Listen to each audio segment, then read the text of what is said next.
Sabe aquela sensação estranha de déjà vu? Aquela impressão de que você já viveu aquela cena antes, mesmo sabendo que não poderia ter vivido? E se eu te dissesse que isso pode ser mais do que um simples bug da mente? Que talvez seja uma memória de outra existência? Não estou falando de vidas passadas como nos livros de autoajuda rasos, que prometem tudo por R$19,90. Estou falando de algo muito mais profundo. De algo que a ciência começa a encostar, a filosofia antiga já sussurrava há milênios, e que agora começa a fazer sentido para quem tem coragem de olhar além do véu. E se no fundo, essa vida que você leva agora já for a vida após a morte? E se você já morreu e o que está experimentando agora for uma espécie de reciclagem da alma, um looping espiritual, um eterno retorno? Pode parecer loucura à primeira vista, mas se você olhar com calma, as peças começam a se encaixar. Eventos que se repetem, padrões emocionais que insistem em voltar, pessoas que parecem ter atravessado o tempo para encontrar você de novo. A maioria das pessoas vive como se a vida tivesse um ponto final. Você nasce, cresce, morre, e aí tudo termina ou começa algo totalmente diferente. Mas e se esse novo começo já estiver acontecendo agora, só que você ainda não percebeu? O físico Thomas Campbell, autor de My Big Toe, sugere que a consciência é o que existe de fato, e o resto é apenas uma projeção.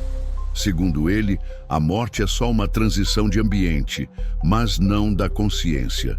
Já o mestre Zen Shunryu Suzuki dizia: cada momento é um renascimento. Mas a maioria de nós vive como se fosse imortal, até que o tempo cobra a fatura e nos obriga a acordar. Se isso já mexeu com a sua cabeça, não sai agora. Porque nos próximos minutos eu vou te mostrar provas, histórias reais e ensinamentos antigos que podem mudar completamente a forma como você enxerga a vida e a morte. Se inscreve no canal agora, ativa o sino, porque esse é só o começo de algo que pode te virar do avesso. O espelho quebrado da realidade. Você já se perguntou por que certos traumas te perseguem, mesmo que não tenham explicação nessa vida? Como explicar um medo irracional de afogamento se você nunca se afogou? Ou uma conexão absurda com alguém que acabou de conhecer? Carl Jung chamou isso de inconsciente coletivo, um reservatório de memórias e experiências que ultrapassa o indivíduo e ecoa através das gerações. Mas talvez não seja só isso, talvez seja mais pessoal do que imaginamos. Há relatos de crianças, como o caso de James Leininger, que aos 2 anos de idade começou a relatar com detalhes a vida de um piloto da Segunda Guerra Mundial.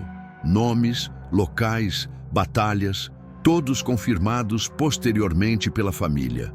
Coincidência? Imaginação? Ou vazamento de uma memória antiga? As tradições orientais, como o budismo tibetano, já falavam disso há milhares de anos. Acreditam que a alma vagueia por 49 dias após a morte, no chamado bardo, até encontrar uma nova encarnação. Mas e se esse processo não for linear? E se ele for cíclico, como um filme que nunca sai do pause?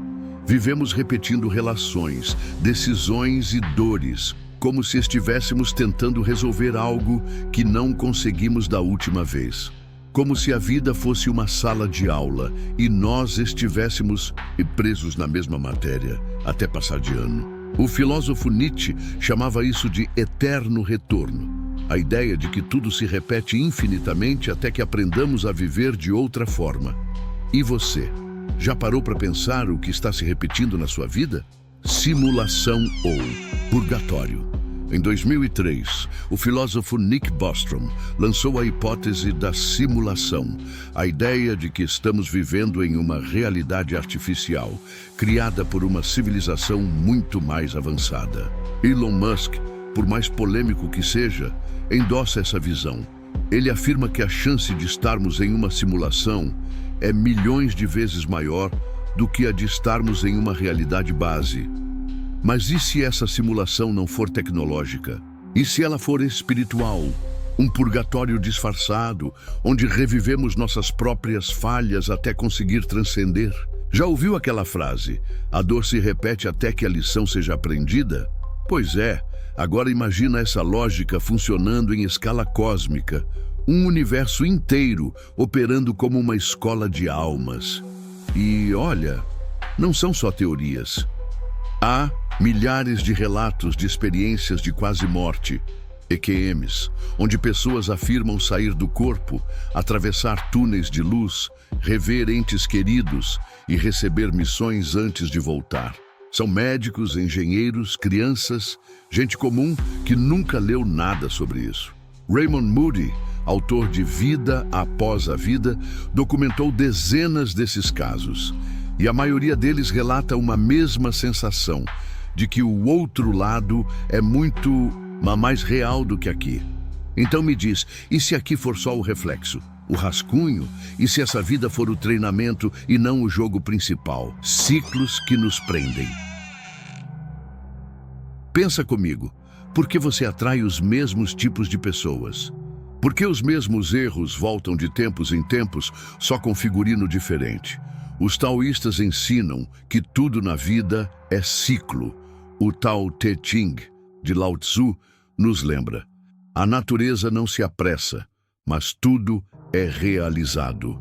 A vida não está com pressa, mas você está. E nessa pressa de resolver, vencer, chegar lá, a gente repete, não por mal, mas por não perceber. O sofrimento é como uma notificação insistente. Você pode ignorar hoje, amanhã, mas uma hora vai ter que abrir. E o mais louco, às vezes, ela nem é desta vida.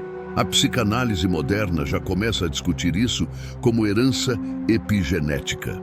Traumas que passam de geração para geração, não só emocionalmente, mas geneticamente. Como explicar, então, que uma pessoa desenvolva pânico sem gatilhos visíveis? Ou que uma criança nasça com um dom inexplicável por idiomas que nunca ouviu? O que você acha que está tentando lembrar e que o mundo insiste em te fazer esquecer? Um acordar lento e silencioso. O despertar não vem com fogos de artifício. Ele vem no silêncio da madrugada, quando você começa a questionar o que ninguém mais tem coragem. Ele surge naquele incômodo que aparece quando tudo parece estar bem, mas dentro de você algo grita que falta sentido. Como se a vida que você leva fosse um papel mal ensaiado. O mestre Eckhart Tolle dizia: a maior parte dos seres humanos nunca se conecta com sua essência. Passam a vida como robôs, programados para sobreviver, não para viver. A pergunta que não quer calar: você está vivendo ou apenas se mantendo ocupado? Fazendo checklists ou sentindo de verdade? O despertar começa quando você começa a se lembrar, não de datas, nomes ou fatos, mas de uma verdade que está além das palavras, uma lembrança que não vem da mente, mas da alma. A memória da alma. Tem coisa que não se explica com palavras. É aquela sensação estranha quando você entra num lugar pela primeira vez e sente como se já tivesse vivido ali. Não é familiar porque você viu numa foto, é porque sua alma já passou por ali e deixou algo para trás.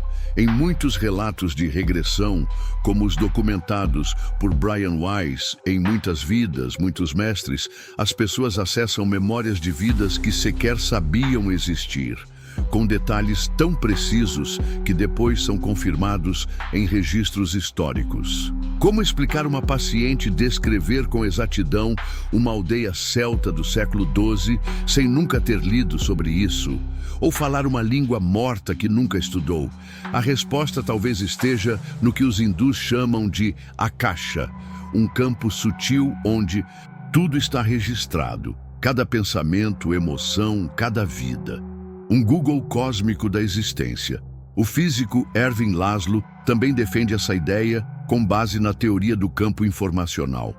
Ele sugere que a consciência não está no cérebro, mas sintoniza um campo muito maior. E é por isso que certos insights simplesmente vêm.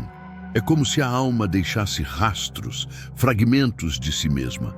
E esses fragmentos às vezes vêm à tona em sonhos, intuições ou naquele arrepio que surge do nada, como se alguém soprasse algo no seu ouvido, mas você não conseguisse decifrar.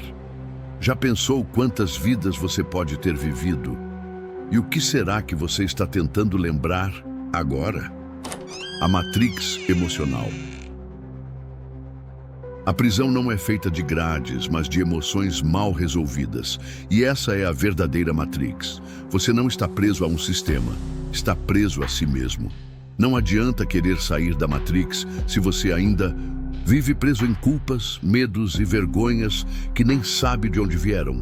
Porque antes de libertar o corpo, é preciso libertar o coração. Sabe aquela dor que você carrega há anos, mas não sabe de onde vem? Talvez não seja só sua. Talvez seja da sua avó ou da sua alma antiga, que ainda carrega o peso de uma escolha mal feita há centenas de anos.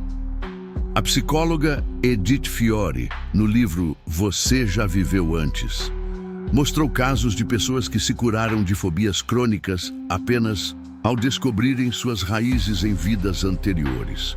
E não foram poucos os relatos. Você já chorou por algo que não viveu? Já teve medo de algo que nunca enfrentou? Talvez, no fundo, esteja revivendo dores que ainda pedem resolução. A alma não esquece, ela só silencia até a hora certa. E se essa hora for agora? Os mestres do tempo. Os monges tibetanos dizem que a morte não é o fim, é só uma transição de forma. E quem aprende a morrer conscientemente, aprende também a viver com mais verdade. Você sabia que há treinamentos espirituais nos Himalaias para ensinar o espírito a se preparar para a morte? Não por morbidez, mas porque eles sabem que o momento da morte é o maior portal de consciência. E enquanto o Ocidente foge da morte como se fosse um castigo, o Oriente a encara como uma professora. Um lembrete de que tudo é impermanente e, por isso, tudo é sagrado. Os taoístas diziam que o mestre não teme a morte porque ele já morreu 1000 vezes em vida. Cada perda, cada dor, cada silêncio é uma pequena morte. E cada renascimento começa com o fim de uma ilusão. Você está disposto a deixar morrer o que te prende? Está pronto para renascer no que realmente é? A vida como um labirinto. Já sentiu como se estivesse preso num ciclo que não tem fim? Como se cada porta levasse a outra sala. E no fim, você sempre voltasse ao mesmo lugar. Talvez seja porque a vida realmente é um labirinto. Não um castigo, mas um quebra-cabeça. E a alma, como um explorador, precisa errar o caminho algumas vezes antes de encontrar a saída. A física quântica sugere que o tempo não é linear. Passado, presente e futuro coexistem. O que significa que tudo já está acontecendo agora, inclusive a sua próxima vida. Já parou para pensar que talvez sua próxima encarnação dependa do que você está escolhendo sentir agora? Que o que você chama de karma não é punição, mas consequência emocional? Em 2012, um garoto britânico chamado Cameron Macaulay dizia lembrar com detalhes de sua vida anterior numa ilha chamada Barra, na Escócia. Levado até lá, reconheceu a casa onde dizia ter vivido, e tudo estava exatamente como descrevia. Isso não é superstição. É um chamado para você observar o que na sua vida está se repetindo e por quê. Você já morreu. E se no fundo você já morreu, e essa vida aqui for uma chance de redimir, reescrever ou até refazer o que ficou pendente, a morte talvez não seja um fim, talvez seja um espelho. E cada vez que você quebra um padrão, cura uma dor, abraça uma sombra, você morre um pouco mais para o velho eu e nasce mais inteiro. Os antigos diziam que o verdadeiro nascimento acontece quando a alma acorda. E esse despertar não tem data marcada. Ele acontece quando você para de fugir. Quando você decide olhar nos olhos de tudo que te assusta. Quando você sente a dor, mas não a carrega mais. Quando você entende que viver é morrer um pouco todo dia, até que sobre só o que é eterno em você. Se isso mexeu com o que você sentia, mas não sabia explicar, então não deixa isso morrer aqui. Se inscreve no canal, comenta aqui embaixo o que mais te tocou nesse vídeo e compartilha com quem precisa lembrar quem é. Porque tem muita gente vivendo sem saber que já morreu por dentro. E juntos, a gente pode acender essa memória de novo. E agora, respira. Fecha os olhos por um instante e se pergunta com sinceridade: o que em mim já morreu e o que ainda está pedindo para nascer? Porque talvez, só talvez, a sua próxima vida esteja esperando você acordar nesta aqui.